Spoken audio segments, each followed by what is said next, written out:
a te tupua mai e, a te tawhito mai e, a te kāhui o ngā riki. Mai e a tāwhiwhi ki ngā tua. O ka takina te Māori, ko te Māori ahu anoa, ki runga ki enei mātanga, ki runga ki enei pūkenga, ki runga ki enei wānanga. Ki runga hoki ki enei pia, ki runga ki enei tauira. O te wānanga o Aotearoa. Ko te Māori tēnei, ka whakapiki ko te Māori tēnei. Ka whakakake, ka puta rā, te kaupapa o te rā, ki te whaiao, ki te ao mārama. Tūturu e rangi, tūturu e papa. Ka whakamaua kia tīna, tīna hui e, taiki e. Ti hei Māori ora ki te whaiao, ki te ao mārama. Tuia te rangi e tū nei, tuia te papa e takoto nei. Tuia te hononga o te ira tangata. Ki te ira wairua e ko tātou mate. Kua riro i ngā wiki, i ngā marama kātaha. Kua moe rātou i te moenga, te whakaarahia, e moe, e moe, e moe. Ko tātou rā tēnei ko te hungora. Ko whaiti mai nei ki tēnei hui huinga a tātou i te rānei, te iti, te rahi, te tī, te tā, nau mai, haere mai, nau mai, haere mai, nau mai, haere mai. Haere mai rā i runga i te karanga o te rā, e ko te karanga tēnei o te wānanga o Aotearoa, kia koutou ki ngā whānau, kia koutou ki ngā tauira, kia koutou ngā tini kārangaranga maha, kei wainga nui a koutou. Haere mai, ki tēnei rā, e whakawhiwhi ai koutou te hunga tauira, ki ngā tohu. I whae ai e koutou, i te tau ka mahue, i ngā tau ka mahue nei. Ko eke rā, ki tēnei taumata, ki tēnei rā nui, anei te reo oha, te reo whakamihi o te wānanga o Aotearoa, e rere atu nei kia koutou. Tēnā koutou e ngā whānau, koutou i tautoko i ngā tauira, i tēnei hikoi ā rātou. Nā koutou rātou i whakatuara, nā koutou rātou i manaki, nā koutou rātou i tautoko. I roto i tēnei hikoitanga me mihi koutou kātika. Nō reira haere mai tātou katoa i tēnei rā, kia kotahi te whakanuitanga, tēnei kā mihi, tēnei kā mihi, tēnā koutou, tēnā koutou, tēnā tātou katoa.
Nau mai, haere mai ki te Puāwaitanga o te wānanga o Aotearoa ki Tāmaki makaurau mō ngā tauira o te tau 2021. Tēnā tātou katoa ko te awhina, Navuni Takua tōku ingoa, he uri tēnei no Waikato, Maniapoto, Te Arawa hoki.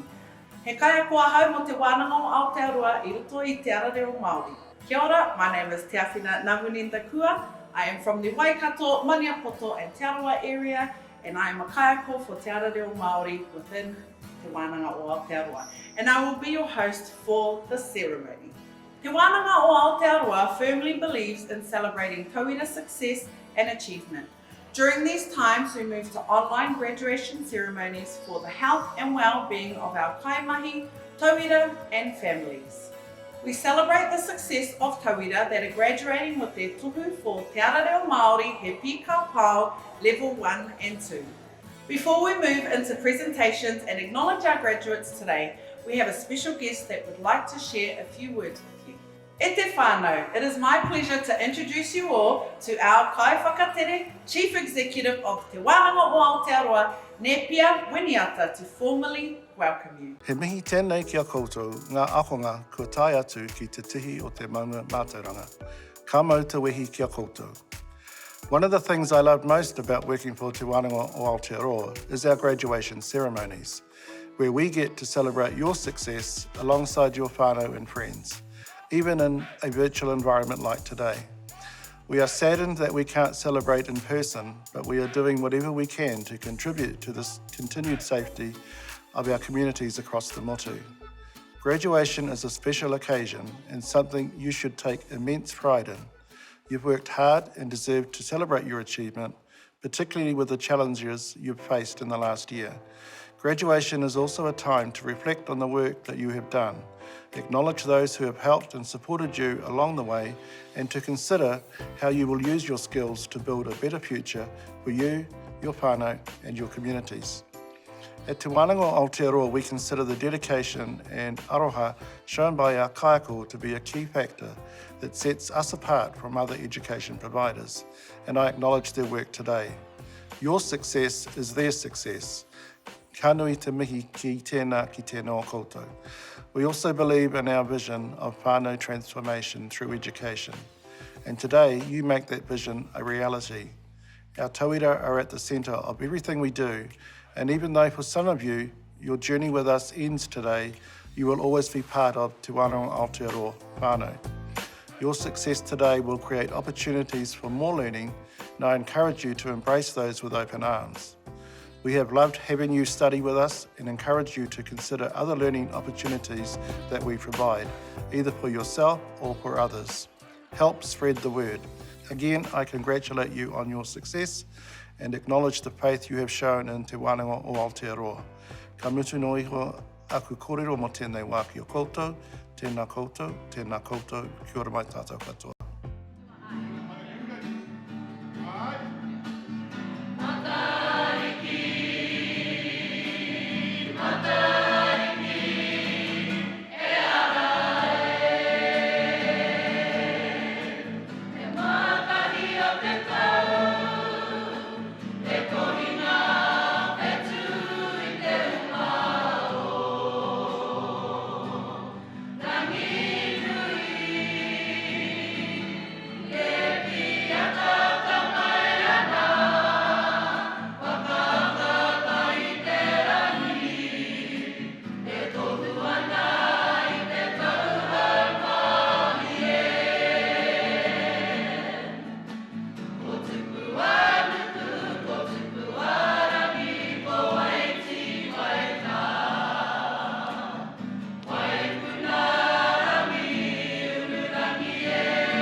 Tēnā koe te rangatira. Before we commence with presentations, We will cross over to Vanessa Eparaima, Chairperson of Council, Te Mana Whakahaere, to read the oath for our graduating tauira.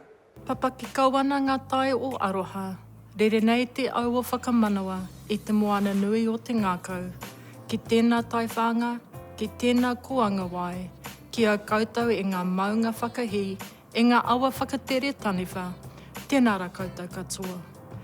It is my absolute privilege to acknowledge and welcome you all to today's unique graduation ceremony and to offer my sincere congratulations to you and your whānau on your graduation from Te Wānanga o Aotearoa. As the chair of Te Mana Whakahaere, I take great pride in each and every one of you and the very real changes many of you have made in your lives. You are the embodiment of our vision of whānau transformation through education and our mission of tauira success. This last year has been challenging for us all, but your success today reflects the resilience you have shown in overcoming obstacles and puts you in good stead to face future challenges and to realise future opportunities. Ka nui te mihi ki a koutou. COVID-19 continues to be a significant issue for us all, and at Te Wānanga o Aotearoa, we are regularly reviewing what we do and how we do it to ensure our tauira continue to receive an education rich in mātauranga Māori, whether kanohi ki te kanohi or in an online environment. Today is about you and acknowledging the confidence that you have in yourself and in your ability to design your own future with us in support. We at Te Wānanga o Aotearoa feel very privileged to be a part of your journey and to provide you with the skills and experience through education to move forward with greater confidence in your lives. Well done to you all, and again, my warmest congratulations, and have a wonderful day. This celebration is yours. It now gives me great pleasure to read the following oath. I te mana kei runga i au mai i te kaunihera, ara, mai i te mana whakahaere o Te Wānanga o Aotearoa, me te whakatau a te kaunihera, ka tū tēnei ko Vanessa Eparaima, te he mana o te mana whakahaere, ka whakawhiwhi atu e ngā tohu ki ngā tauira kua eke i a rātou ngā paiauru o tēnei wānanga. By the authority vested in me by the Council Te Mana Whakahaere of Te Wānanga o Aotearoa, and by resolution of Council, I, Vanessa Eparaima, Chair of Te Mana Whakahaere, award the diplomas and certificates stated to those who have satisfied the requirements of this wānanga. Please honour our graduates with your applause. E ngā kaiako, e ngā tauira o te reo rangatira e mihi ana. We will now present our graduating tauira for Te Ara Reo Māori he Pi Ka Pao Level 1 and 2.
honour our graduates with your applause.